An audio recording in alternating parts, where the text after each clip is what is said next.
North Korea. Yeah.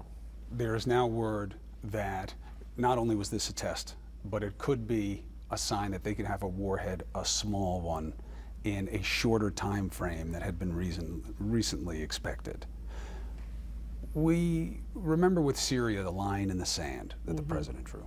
When you look at North Korea, if you were president of the United States, what would be your line in the sand? That if this supposed madman in North Korea gets a weapon, that if he crosses this line, it's no longer just about sanctions. Oh, I absolutely believe that it has to be made very clear. We will not allow North Korea to have a deliverable nuclear weapon, and we will approach this from a number of perspectives. I've had conversations in the past with the Chinese about North Korea.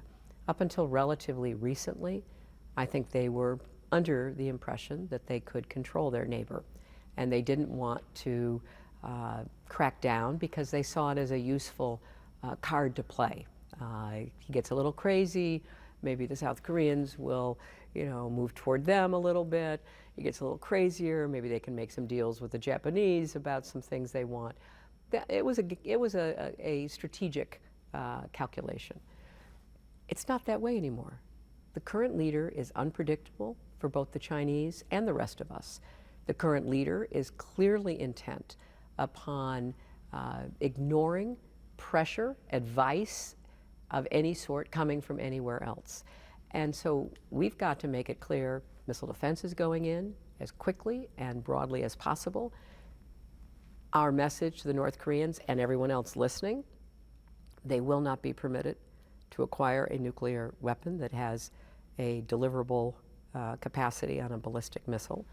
And we've got to start intensifying our discussions with the Chinese because they can't possibly want this big problem on their doorstep. When they say to you, what does that mean? They won't be allowed to have one. Well, we're not going to go into all the details. I mean, obviously, that's not something that I have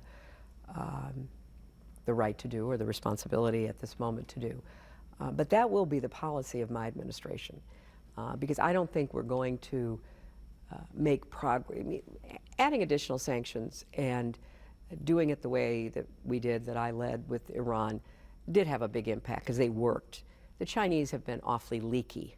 The regime lives off of luxury goods and the kind of benefits that they then can use to, reward their loyal followers. We've never been able to fully cut that off. And so we will do more on sanctions because that's part of an overall strategy. But that's not enough.